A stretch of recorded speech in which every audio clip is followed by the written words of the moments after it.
to, and it dovetails perfectly. Chris is the accountant, so he's going to talk about CGT and other things. This man is a IFA, and we'll talk about pensions, and I talk about inheritance tax planning, wills and trusts and ways around it. So the first is the good news. So let's focus on the good news. The three of us are going to have loads and loads of work for the next year. So thank you, Mr. Stasi Starmer. I really appreciate all the big boost to my business. So I didn't mean to say Stasi, it was an accident, so please take that away from the recording. Our wonderful leader who's leading us into the biggest debt of 40 billion this country's ever had and will never pay it back. So we're doing a really good thing for all our children. Sorry, the children of workers, sorry.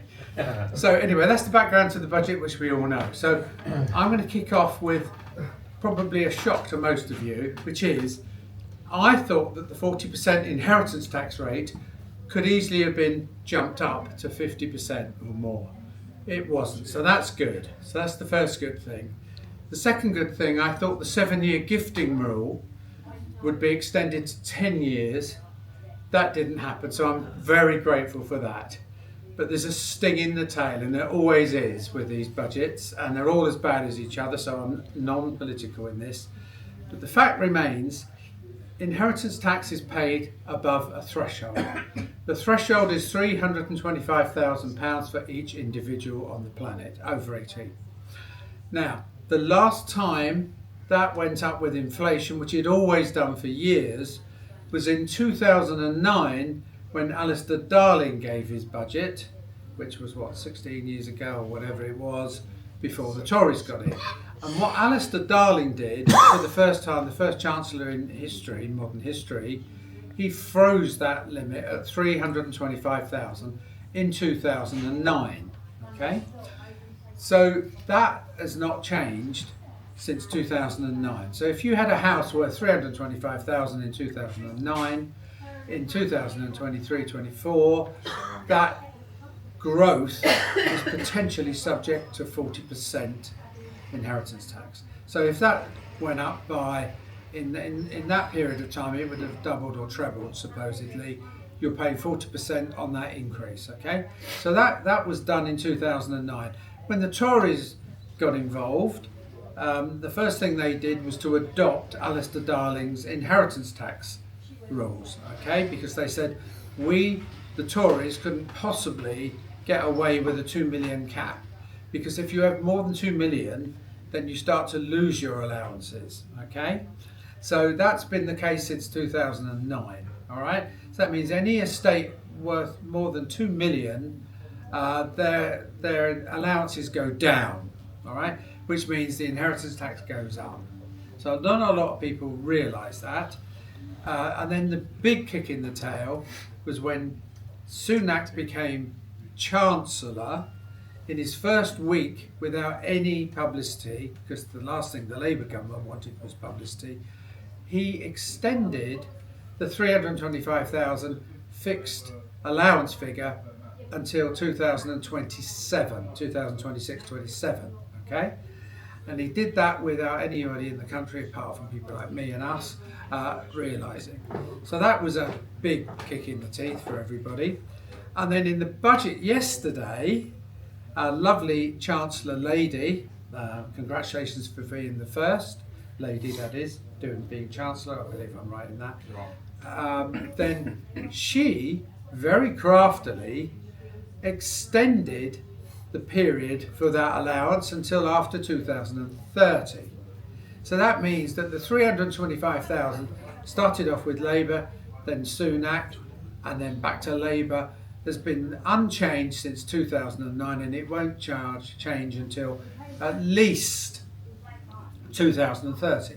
So what does that mean? So if you've got a £500,000 property today, by 2030-31, 7 years roughly, historically houses have doubled, okay?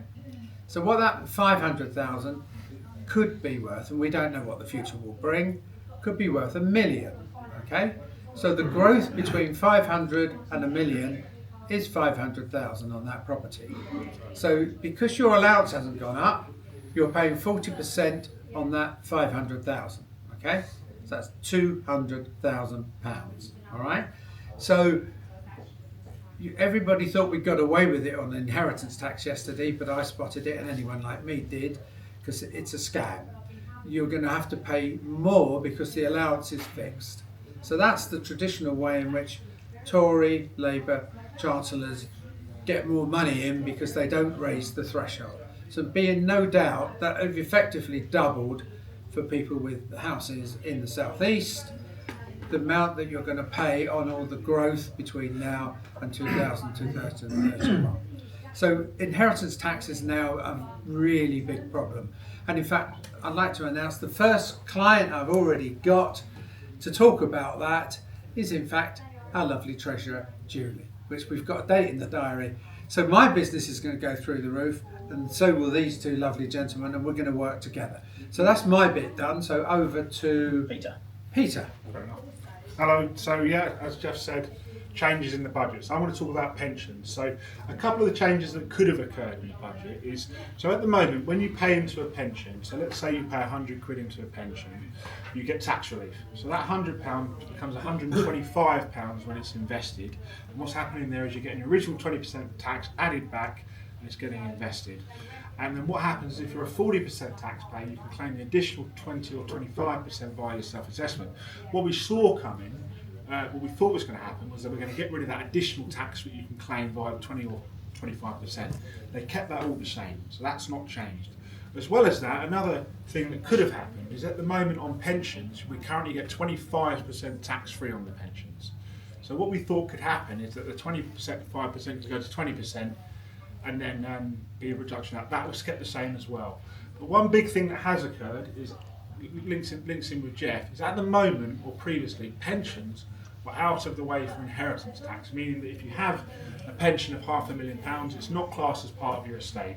What is now happening is they are bringing pensions into the estate for inheritance tax planning, which isn't particularly good. So there's a couple of points of clarity that we need on this, okay? So at the moment, if you pass away after 75, the pension can go to your next of kin and they're taxed on it at their marginal rate. If that's kept the same, what could potentially happen now is you could pay IHT of 40% on it and then pay taxation on it when you take it out. I've been doing some research into this, and at the moment it doesn't look like you'll have to pay additional income tax on it, but we need clarity around that matter, okay? Because it doesn't make sense to me. So we're going to wait for some clarity on that, and I'll report back to you on it. But at the moment, around pensions, they're going to be part of the estate for inheritance tax, which is quite huge, to be honest. It's mega. It's huge. So it means that Rachel Reeves yesterday said that 6% of the current population pay inheritance tax. I can tell you now that because pensions are coming into it, that's going to increase hugely. And it's going to be a big earner for the government. Peter, could I just ask one little question? Of course. So I know this isn't a question and answer round, because it's gone forever. That's right. With pensions, if someone's got like an annuity type pension, then it doesn't really matter, because when somebody dies, that annuity just stops anyway. Correct, It doesn't no say, value. there's no lump sum There's no of value it to just it, yeah. stops. Yeah. Okay. Exactly. So there's no value to the annuity, so irrelevant. But if someone's got a pension pot, yeah. that's what is brought into. Exactly. So Yeah. pension pot, if you've got an annuity, obviously there's normally no value on death, so it doesn't feature. But effectively my job now is going to be waiting for clarity on this and finding all sorts of clever ways that we can hopefully get around this effectively. I'm sure there'll be some. So I'm going to be booking appointments with my clients and getting out there and doing the job. And I'll tell you something, it really does annoy me, this sort of thing, that the government can just change the goalposts like this. You can put a plan in place and people pay for the plan, and then the government just frigging changes it. It's really, really annoying.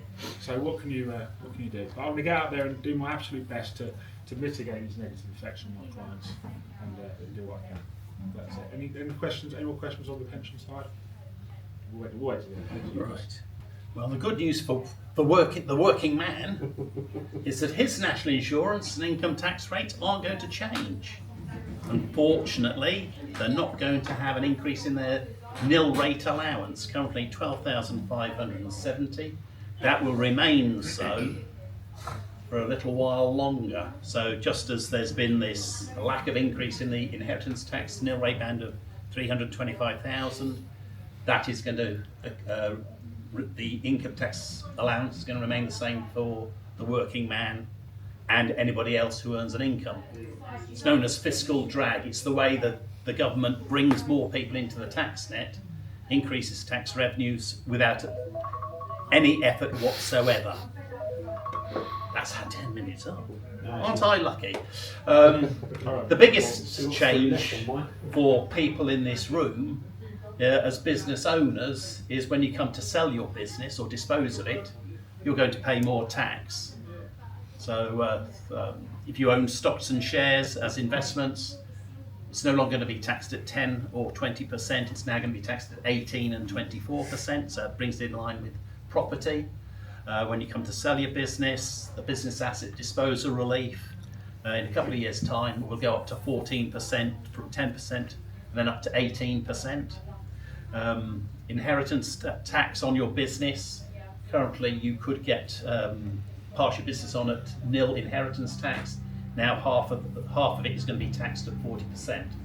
So I think Rachel Reeves has really gone rampant with our wealth and taxes, so there'll be more to pay on that front. It all comes down to what's in the small print. I mean, I don't. If you read the papers, the inheritance tax raid on your pension pot will also include an income tax raid on the beneficiaries who then take money out of that pension pot. I know that Peter has had someone look into it and they said no there won't be, but we don't know who they've asked to clarify it. And like everything else, it's the source that matters. If it's not the Treasury, then if it's just somebody else or somebody who's misunderstood what's been going on, then there could be an issue there. So I think that they will raid your pension pot, and your beneficiaries, if you don't take your pension, could end up paying somewhere close to 70% in tax. The 40% inheritance tax, 30% national insurance and income tax. So the only 3 businesses left in the country that are going to grow is ours.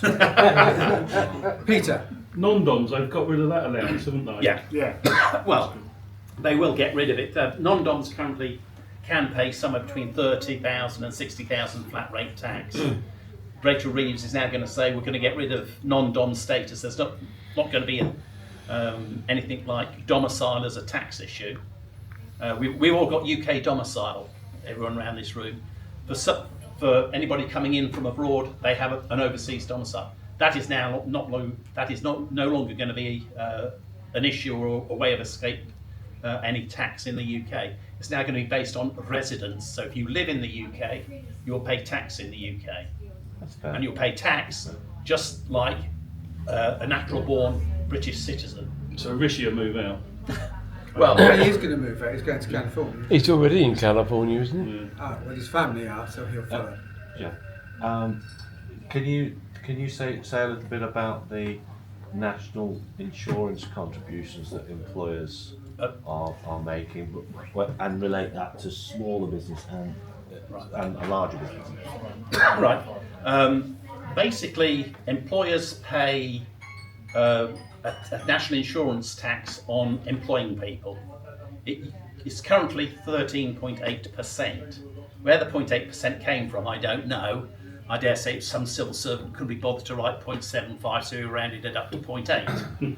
But regardless, it's a historical, it's based in prehistory. And as I predicted, I thought employers' NI would go up to 15%, a nice round number, because we can all take 10% of a number and then halve that number and say that's another 5% and add the two numbers together to get 15%. But what is happening is that for people like BP, large multinational companies, they're going to get hit with that 1.2% increase. End of story. They'll save corporation tax at 25% on it. So it's so from a 1.2, it's really a 0.9% increase in costs. So they'll be saving on national on corporation tax. But for the smaller businesses and for businesses that do not pay employers' national insurance on, I can't remember what the number is now. It's about £10,000–15,000 in employers' national insurance. They're getting an increase in the employment allowance. Currently, if your employer's national insurance is less than £5,000, it costs you nothing to employ someone because you've got a £5,000 employment allowance from the Inland Revenue. So you offset your employer's national insurance against that £5,000, and you only pay any extra above that. That is being increased to £10,500. So even though your employer's national insurance has gone up to 15% on the staff you employ, you've got an additional £5,000 relief against it. So the very small businesses that employ 1 or 2 people like Richard, you'll find that your costs haven't increased. You may be able to afford to employ another person with the increase from £5,000 to £10,500. I am actually. Well, but for medium to larger size businesses that have a large employer's national insurance bill already, they're going to find that they're paying 0.9% more in expenses. But on sort of maybe 1, 2 or 3 employees, it's not going to have a it's not going to have a great impact on you. Right. So you're looking at micro businesses, Yes. the one-man band. It's not going to affect you at all.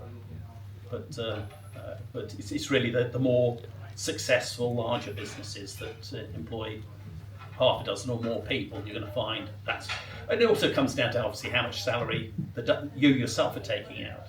I think it might result in companies that maybe got 2 or 3 employees that want to grow to 6 or 10, that they might change the structure of the company so that it's contract or self-employed, franchise, whatever, Well, the Inland Revenue are looking at, or there is more resources are being put into the Inland Revenue's coffers to combat this particular strategy of not employing people directly, but using third-party businesses as a contractor or subcontractor basis. And the onus is on you as the contractor to determine whether or not the person you're giving the work to should in fact be employed. And if they should be employed, you're on the hook for the national insurance you should have paid. But you make somebody franchise status? Possibly, but Even again, if they paid you £1 for the franchise. well, again, I think you'll probably look towards the spirit rather than the letter. Well, I go by the letter. It's what the law says, isn't it? No, it doesn't. It's like not hearsay, is it? Well, it certainly isn't hearsay, no. No, it'll come under anti-avoidance legislation. It'll be deemed Right. anti-avoidance. Oh, so there will be a letter of law. Yeah. Yeah, well. Well, But to be interpreted. Right. Yeah. Yes. Okay, unless there's any Yeah. more burning Interesting. questions, I'm going to guillotine. Right. Yeah. Okay. Good. Thank you Well, for doing thank you. that.